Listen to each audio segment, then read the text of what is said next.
Lil' Kim went from being the queen of rap In 2001, you guys win a Grammy for Lady Marmalade to spending a year in jail. Lil' Kim, what was the best thing about jail? Dissing upcoming female artists. If you have to make a song called Stupid Ho, you must be a stupid hoe. And going bankrupt. Then in June 2018, Lil' Kim reportedly filed for Chapter 13 bankruptcy. Lil' Kim rose from homelessness, abuse, and industry betrayal to become hip-hop's queen. But behind the diamonds and dominance is a devastating story the world never truly knew. And it all begins in Bedstey. From the streets to the throne. Before there was Nicki Minaj, before Cardi B dominated the charts, before Megan Thee Stallion walked so confidently in her sexuality, there was one woman who shattered every ceiling, broke every rule, and paid a devastating price for daring to be unapologetically herself. This is the story of Kimberly Denise Jones, the woman the world came to know as Lil' Kim, the Queen Bee, and how the very industry she revolutionized ultimately chewed her up and spit her out. Kimberly Denise Jones was born on July 11, 1974, in Bedford-Stuyvesant, Brooklyn, New York, one of the toughest neighborhoods in America. Growing up in Bedstey, I have to honestly say, I'm proud to be from Brooklyn.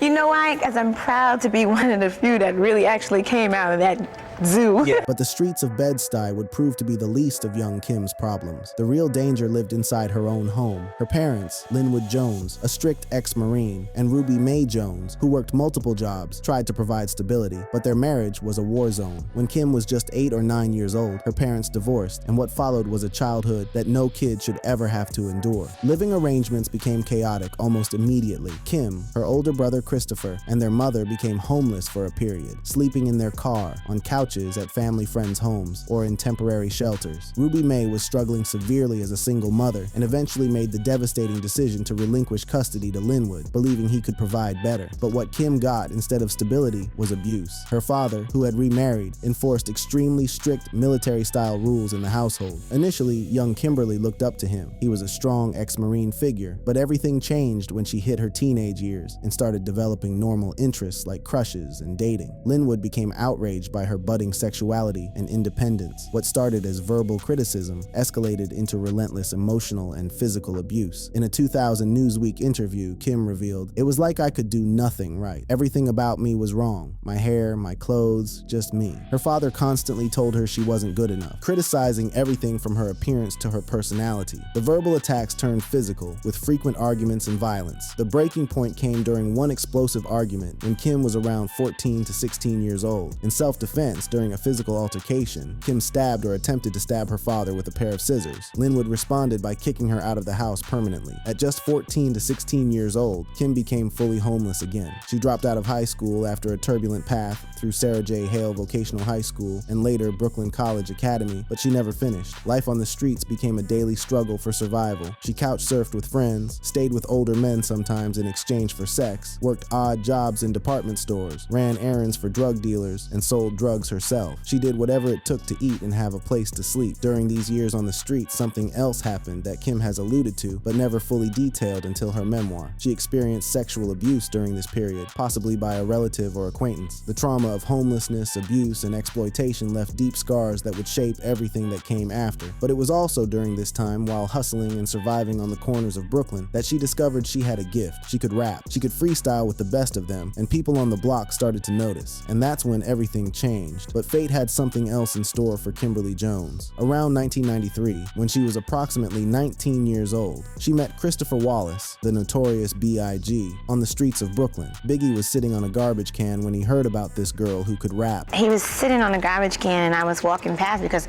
all of my friends lived on that same block also. So on my way from work, I would always stop and go check my friends. So he got off the garbage can and came to me and was like, "I heard you know how to rap." I was like, "Who, me? No, I don't. Somebody lied to you." But what happened was one day I called my girlfriend and I left a rap on her answer machine and she played it for Biggie. I was so embarrassed. And he made me rap right then and there. What began as a mentor-protege relationship quickly turned romantic. Biggie became her lover, creative guide, and the primary architect of her rise to fame. He formed Junior MAFIA specifically as a vehicle to introduce Lil' Kim to the industry, making her the only female member among his childhood friends from Bedford-Stuyvesant. One thing that I think he was taken away by was the fact that I was sexy, but I rapped like a guy. the jump off. I've been gone for a minute, now I'm back with the jump off. And raw. I mean, you were really the first woman to put it out there in the same raw way that guys did. It kind of freaked a lot of people out. Right, and he loved that. Their 1995 debut album, Conspiracy, went gold, spawning the platinum smash Get Money and gold Players Anthem. Kim's verses stole the show, turning her into a star overnight. Then came November 12th, 1996, the day that would change female hip-hop forever. Hardcore dropped, debuting at number 11 on the Billboard 200, the highest debut ever for a female rapper at that time. It sold 78,000 copies in its first week and eventually went double platinum in the United States, with estimates of 5 to 6 million copies sold worldwide. The album was a cultural earthquake. Kim became the first female rapper with 3 consecutive #1 rap singles. The explicit lyrics, the pornographic imagery, the designer-clad sexuality, it shocked and empowered simultaneously. She had done what no woman in hip-hop had ever dared to do. She flipped male rap tropes on their head. Instead of being objectified, she did the objectifying. But there was a dark secret behind the Queen Bee's crown. While Biggie was molding her into a superstar, he was also destroying her spirit. Their relationship, roughly 1993 to 1997, was intensely passionate but deeply dysfunctional. Kim has described it as her great love, but also toxic and very violent. Biggie married Faith Evans in August 1994 after knowing her only 8 days, yet Kim remained deeply involved, positioned publicly and privately as the side chick. Kim has been candid over the years about the physical, emotional, and psychological abuse she endured. In her 2025 memoir, The Queen Bee, she finally revealed the full extent of the horror, describing nights in the studio where Biggie backhanded her so hard she hit the dresser, only to cover the bruise with makeup and go to the video shoot the next day. Even more devastating, Kim became pregnant by Biggie at least once. She has confirmed having an abortion because Biggie didn't want the baby and threatened to leave her if she kept it. She went to the clinic alone, with no one holding her hand. Yet despite all of this, when you ask Lil' Kim about the notorious B.I.G., you hear nothing but love. I mean, at the end of the day, it's not a day that I don't walk with him in my heart. Not one day. It's not one day, you know, and it's like, I just wish that he was here sometimes. Well, all the time, but I mean, I wish like literally like, you know, like tag, you know? And it's like, the Queen Bee was soaring higher than any female rapper had ever flown, but on March 9th, 1997, everything came crashing down. The Queen's downfall. March 9, 1997, a date that would forever be etched into hip-hop history and into Lil' Kim's soul. Christopher George LaTorre Wallace, the notorious B.I.G., was assassinated in a drive-by shooting in Los Angeles at age 24. The shooting occurred exactly 6 months after Tupac Shakur's murder in Las Vegas, capping the deadliest chapter of the East Coast-West Coast hip-hop rivalry. I was getting my hair done at the time by one of my hairdresser friends, and one of my friends was a guy friend that was there in my house. He's really cool with the family. He had left out earlier, and then he came right back banging on the door. Him and one of my girl best friends, they're banging on the door, and I'm like, what the hell you want? Stop banging on my door like that.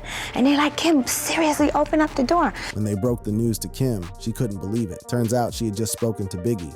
And when they told me, I couldn't believe it. The girl that was doing my hair, she kind of took it worse than me at that moment, because I was like, he's fine. I just spoke to him. He's fine.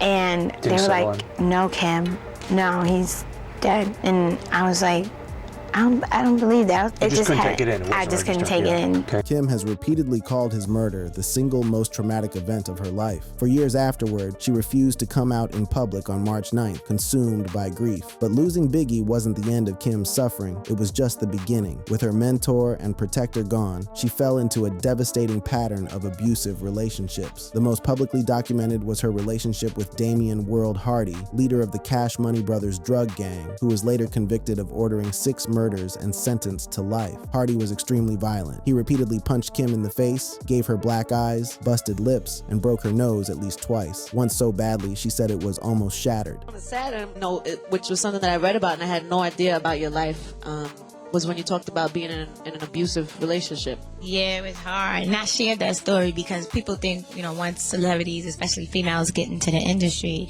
they feel like we're so different. But I just wanted females to know that I went through the same thing while I was some people's role models and Little Kim, and I mean, I had broken nose, black eyes, all that stuff. It was hard. Despite the trauma, Kim kept climbing. The notorious K.I.M. dropped in June 2000, debuting at number 4 on the Billboard 200 and going platinum. In 2001, she joined Christina Aguilera, Mia, and Pink on Lady Marmalade for the Moulin Rouge soundtrack. The song hit number 1 on the Hot 100 for 5 weeks and won a Grammy for Best Pop Collaboration. Then came La Bella Mafia in 2003, debuting at number 5 with 166,000 first-week sales, eventually going platinum. Magic Stick, featuring 50 Cent, peaked at number 2 on the Hot 100 for 3 weeks. At this moment, Lil' Kim was the undisputed queen of rap, but everything was about to unravel. On February 25, 2001, a violent shootout erupted outside the Hot 97 radio station in Manhattan's Greenwich Village. Lil' Kim's entourage and the entourage of rival rap group Capone and Noriega clashed after words were exchanged about the ongoing beef between Kim and Foxy Brown. Over 30 rounds were fired in broad daylight. One man was shot in the back. Kim's manager, Damian D-Rock Butler, and her close associate, Sweef Gouda Jackson, opened fire. Security camera footage clearly showed Butler holding the door open for Lil' Kim as they left the building. When federal investigators asked Kim about the incident, she made a fateful decision. She lied to protect her friends. She testified before a federal grand jury that she didn't see Butler or Jackson at the scene, claiming she didn't recognize them in surveillance photos. And in the process of the investigation, Lil' Kim, I guess, tried to say that she didn't know any of you guys. It was the street code, it was loyalty, and it would cost her everything. And in the process, she gets hit with a perjury charge. And I think, I could be wrong, but I think I remember some articles during that time when you were like, yo, like, tell them whatever you need to know. Like, clearly we know each other. Don't get caught up in my bullshit. Like, I'm already in jail. Right? On March 17, 2005, the jury convicted her on 3 counts of perjury and 1 count of conspiracy. The prosecutor's closing line became legendary. You'd have to believe those were magic sunglasses that only block out your friends when they're shooting people. She was sentenced to 1 year and 1 day in federal prison plus a $50,000 fine. On September 19, 2005, Lil' Kim walked into the federal detention center in Philadelphia. The Queen Bee was now inmate number 56198-054. Lil' Kim, what was the best thing about jail? Was there anything good about jail that you could say? Was there anything good? One good thing about jail? You know what? I really met good people. Yeah? It's so funny. A lot of the smartest people are in prison. But even from behind bars, Kim refused to be silenced. The Naked Truth was released on September 27, 2005, just 8 days after she entered prison. It debuted at number 6 on the Billboard 200 with 109,000 first-week sales, the highest debut ever for a female rapper while incarcerated. The album received a rare 5 mic rating from The Source magazine, one of only 5 female rap albums ever to receive that honor. BT's reality show, Countdown to Lockdown, which documented her final weeks of freedom, averaged 1.9 million viewers per episode, the highest-rated premiere in BET history at the time. Kim served approximately 10 months and was released on July 3, 2006. She had survived, but the music industry that once embraced her was about to show her just how quickly it could forget. The unfinished crown. When Lil' Kim walked out of prison in July 2006, she expected to reclaim her throne. What she found instead was a kingdom that had already crowned a new queen, one who looked eerily familiar. Fresh out of prison, Kim wanted to move fast, but Atlantic Records reportedly slow-walked her next project. She parted ways with the label in 2008 and went independent. Then something happened that would define the next decade of her career and ultimately damage it beyond repair. A young rapper named Nicki Minaj exploded onto the scene in 2009-2010 with colorful wigs, hyper-sexualized Barbie imagery, animated voices, and exaggerated poses, all elements Kim had pioneered 14 years earlier. And according to Kim, there was a deeper betrayal behind the imitation. And me and Slim was friends for 4 years. We was cool, and we were talking about being partners. They don't bring that up at all. They don't bring that up. They don't bring that up, you know what I mean? And me and Slim were supposed to be partners because I told Slim, I said, I don't want to do no record company deal, you know what I mean? I just came out of that. I said, I want you to be my partner.